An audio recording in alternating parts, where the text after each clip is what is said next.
I talked about this on stream the other day, but it is very important for us to make this an actual video because I think this is a very strong indication of what Nintendo hate is going to lead to in the next 10, 20, 50 years, okay? It's kind of remarkable, honestly, how we've seen this happen time and time again and how very few people really take into consideration what it actually means, okay? Because we're always being told that, like, new Nintendo games are bad, old ones are good. You know, this has been, like, a pervasive narrative since the 80s, okay? You know, I know people who have been saying this since, like, Super Mario Bros. 3, okay? I'm sure you can find hardliners who will go back even further than that. Like, Nintendo used to be good in 1986. Like, you know, there are, like, really hardcore individuals who will, like, insist that religiously, right? It's not true, right? It never has been true. It never will be true. The entire idea that, like, there was some hard cutoff date where Nintendo became, like, bad and doesn't produce good games is completely ridiculous. And the clearest example of that, I think, is a recent situation I found myself in on 4chan. You know, I go on there, you know, I'm just browsing, and then I see someone talking about Super Smash Bros. Brawl.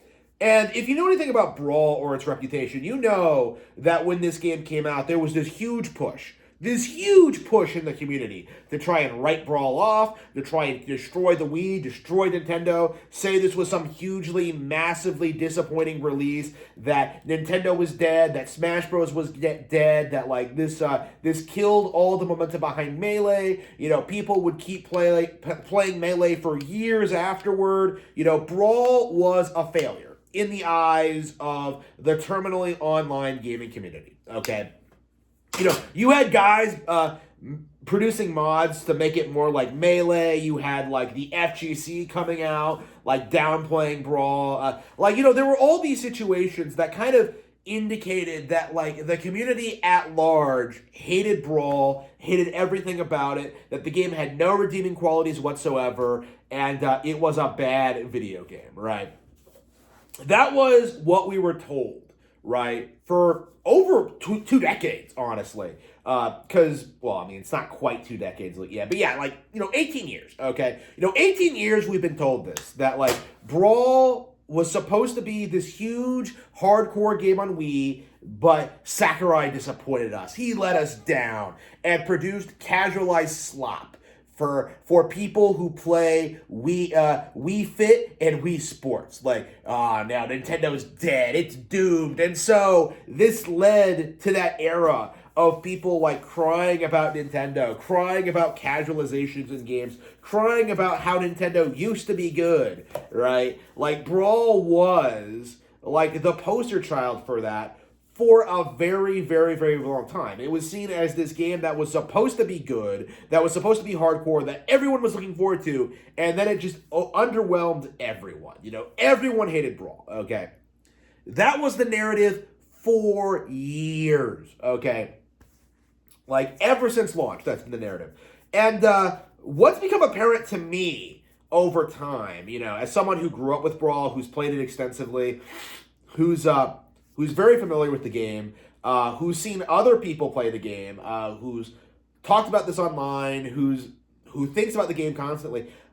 This game was very, very good and very, very successful, right? Like, the backlash towards it was basically just people nostalgic towards Melee and 64 while disrespecting Brawl. You know, like, Brawl did not meet their overinflated expectations, and so they kind of wrote the game off as bad without really taking into consideration that, like, you know, people are playing this game for their first Smash game, people are going into this blind, people are going into this without heavy expectations, you know, kids are playing it, you know, like, less skilled players are playing it, you know, people are going to reevaluate this game as they get older, right?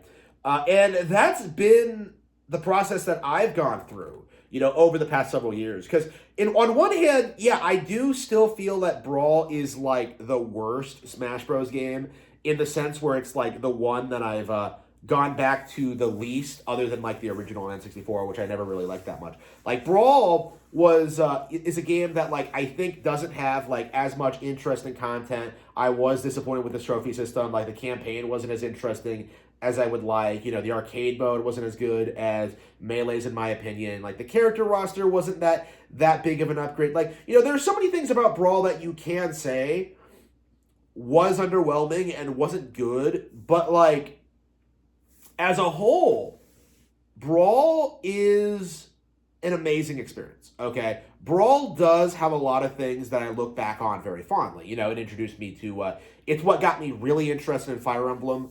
It's really what introduced me to a lot of obscure Nintendo history, like Rob and, you know, things like that, you know, like, you know, it really showcased, you know, Sakurai's cinematic capabilities with the cutscene direction and how good they were. Like, there's so much about Brawl that's genuinely good that, to me and to other countless fans, like, this is something that people look back on very fondly. And all the haters, you know, people who have spent their entire gaming careers hating on this game, downplaying it, saying it sucks, they don't understand it. Like, how can you like Brawl? You know, they say like it's the worst one. Like this is a bad Nintendo game. It killed Nintendo. Like, it's just isn't true. Okay, like in spite of all the hyperbolic, you know, backlash, in spite of all the behavior from the community, like the overwhelming consensus that Melee was better, that Brawl was this huge, underwhelming release, like. The simple reality of it is that, like, Brawl was very, very successful.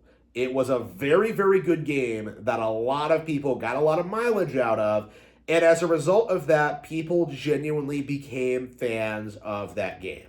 And I really do think this is very, very important to think about, because this seems to be the trend with, like, a lot of major Nintendo games like this. Whether it's, like, Twilight Princess or New Super Mario Bros. Or, you know, games like Yoshi's Woolly World, you know, Xenoblade Chronicles X, you know, you know, I think Xenoblade Chronicles 3 is another recent example, actually. Like, there are these Nintendo games that come out, and for whatever reason, the initial response is, like, overwhelmingly negative. Okay, the idea is that, like, oh no, they destroyed it. They censored the costumes. They did this. They made it woke. They did this. Like, they ruined the game. It's over. It's over. It's over. Like, every time we go through this whole song and dance, people over-exaggerate how bad these games are. You know, they over-exaggerate what is happening with these releases and with these games. And as a result of that, you know, people genuinely gaslight themselves into thinking these games are genuinely awful and genuinely unplayable and genuinely have no fans. And what ends up happening, inevitably, is that over time, these games generate, like, genuine, passionate fan bases that defend these games, and people are blindsided by it. You know, we're seeing this happen now to a certain extent with games like Star Fox Zero, right? With games like New Super Mario Bros. U, games like Nintendo Land, right? Like, there are all these games that were reviled at release for, like, varying reasons, but for people who actually played them and experienced them, they are genuinely well-regarded classics. You know, and this is something that, like, the online gaming community can't bring themselves to admit. You know, like, every time this happens, like, these people are confused. Like, wait, what do you mean you like Brawl? You know, that one's not very good. Did you not play Melee? Have you not been following the FGC? Like, well, no. Like, not everybody experiences these games the same way that you do. You know, Brawl was very, very good at getting the Wii audience more invested into, like, the wider world of Nintendo.